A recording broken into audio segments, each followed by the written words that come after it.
ನಮಸ್ಕಾರ. ಬನ್ನಿ, ಇವತ್ತು ನಾವು ನೇರವಾಗಿ ವಾಲ್ಮೀಕಿ ರಾಮಾಯಣದ ಯುದ್ಧಕಾಂಡಕ್ಕೆ ಹೋಗೋಣ. ಅಲ್ಲಿ ಒಂದು ಅತ್ಯಂತ ನಿರ್ಣಾಯಕ ಕ್ಷಣ ಬರುತ್ತೆ. ಇಡೀ ಇತಿಹಾಸದ ದಿಕ್ಕನ್ನೇ ಬದಲಿಸ್ಬಿಟ್ಟ ಒಂದು ಶಕ್ತಿಶಾಲಿ ಸ್ತೋತ್ರ ಹುಟ್ಕೊಳ್ಳುತ್ತೆ. ಅದೇ ಆದಿತ್ಯ ಹೃದಯ.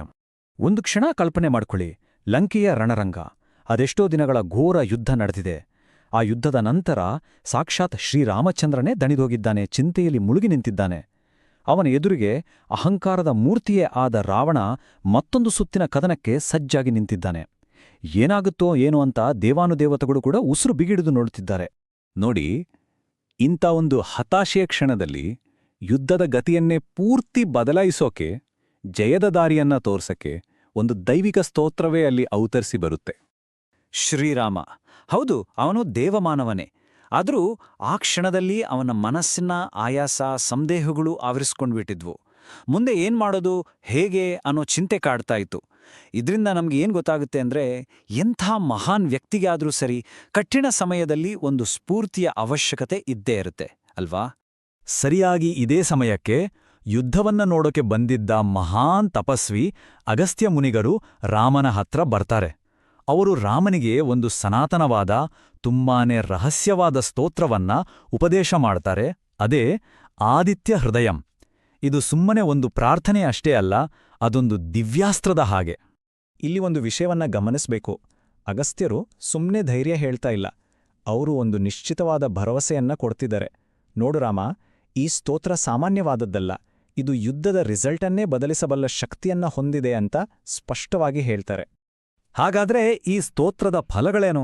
ನಿಜಕ್ಕೂ ಅದ್ಭುತ.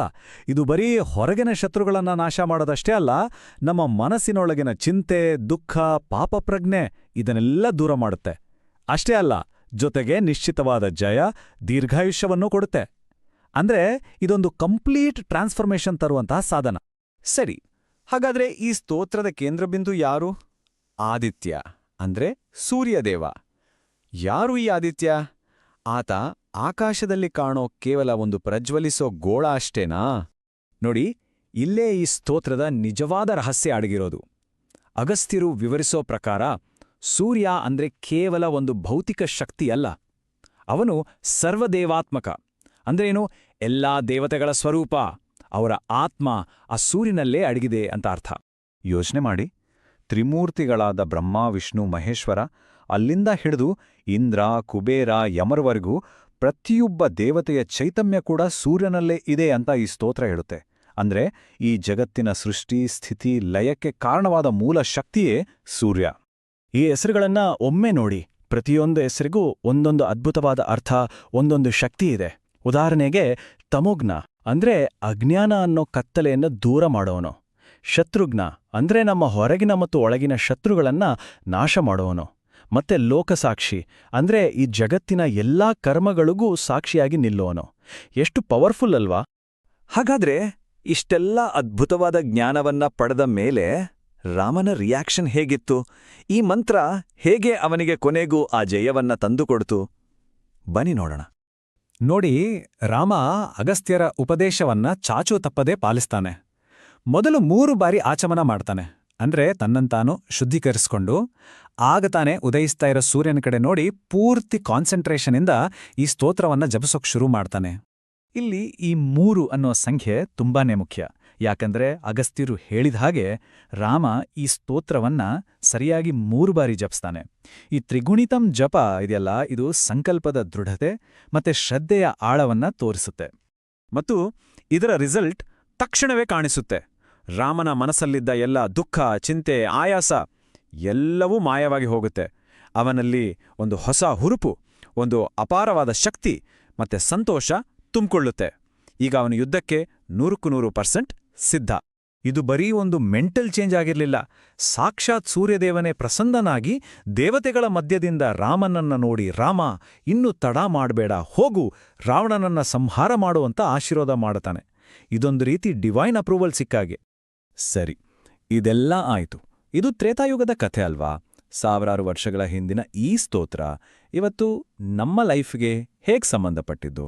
ಇದರ ರೆಲೆವೆನ್ಸ್ ಆದ್ರೂ ಏನು? ಈ ಹೋಲಿಕೆಯನ್ನ ಒಮ್ಮೆ ನೋಡಿ. ಅಂದು ರಾಮ ಎದುರಿಸಿದ್ದು ರಾವಣ ಅನ್ನೋ ಹೊರಗಿನ ಶತ್ರುವನ್ನ. ಇವತ್ತು ನಾವೆದುರಿಸೋದು ನಮ್ಮ ಒಳಗಿನ ಶತ್ರುಗಳನ್ನ, ಅಂದ್ರೆ ಸ್ಟ್ರೆಸ್, ಡಿಪ್ರೆಷನ್, ಸೆಲ್ಫ್ ಡೌಟ್ ಇಂಥವುಗಳನ್ನ. ಅಂದಿನ ರಣರಂಗದ ಫಿಸಿಕಲ್ ಸುಸ್ತು ಇವತ್ತಿನ ನಮ್ಮ ಮೆಂಟಲ್ ಫೆಟೀಗ್ ಅಥವಾ ಬರ್ನೌಟ್ಗೆ ಸಮಾನ ಅಲ್ವಾ? ಹೋರಾಟದ ಸ್ವರೂಪ ಬದಲಾಗಿರ್ಬೋದು, ಆದರೆ ಆ ಮೂಲತತ್ವ ಒಂದೇ ಆಗಿದೆ. ಸೊ ಇದೇ ಕಾರಣಕ್ಕೆ ಆದಿತ್ಯ ಹೃದಯಂ ಇವತ್ತಿಗೂ ಅಷ್ಟು ರೆಲೆವೆಂಟ್. ಇದು ಕೇವಲ ಒಂದು ಧಾರ್ಮಿಕ ಸ್ತೋತ್ರ ಅಲ್ಲ, ಇದೊಂದು ಸೈಕೊಲಾಜಿಕಲ್ ಟೂಲ್, ನಮ್ಮ ಮನೋಬಲವನ್ನ ಹೆಚ್ಚಿಸೋ ಒಂದು ಸಾಧನ. ಸೈನ್ಸ್ ಕೂಡ ಸೂರ್ಯನೇ ಅಲ್ಟಿಮೇಟ್ ಸೋರ್ಸ್ ಆಫ್ ಎನರ್ಜಿ ಅಂತ ಒಪ್ಕೊಳ್ತೆ. ಆಸ್ಟ್ರಾಲಜಿಯಲ್ಲಿ ಇದನ್ನ ಮೆಂಟಲ್ ಪೀಸ್ಗೆ ಒಂದು ಪರಿಹಾರ ಅಂತ ನೋಡ್ತಾರೆ. ಮತ್ತೆ ಫೈನಲಿ ಜೀವನದ ಯಾವುದೇ ಫೀಲ್ಡಲ್ಲಿ ಗೆಲ್ಲೋಕೆ ಇದೊಂದು ವಿಕ್ಟ್ರಿ ಮಂತ್ರದ ಥರ ಕೆಲಸ ಮಾಡುತ್ತೆ. ಹಾಗಾದ್ರೆ ಕೊನೆಯದಾಗಿ ಒಂದು ಪ್ರಶ್ನೆ: ರಾಮನಿಗೆ ಅಂದು ರಣರಂಗದಲ್ಲಿ ದಾರಿ ತೋರಿದ ಈ ಸೌರಶಕ್ತಿಯ ಜ್ಞಾನ ಇವತ್ತು ನಮ್ಮ ಜೀವನದ ಜಂಜಾಟಗಳಲ್ಲಿ ನಮ್ಮ ಮನಸ್ಸುಗಳಿಗೆ ಒಂದು ಹೊಸ ಚೈತನ್ಯವನ್ನ, ಒಂದು ಹೊಸ ಎನರ್ಜಿಯನ್ನ ಹೇಗೆ ಕೊಡ್ಬೋದು? ಇದ್ರ ಬಗ್ಗೆ ಒಮ್ಮೆ ಯೋಚನೆ ಮಾಡಿ.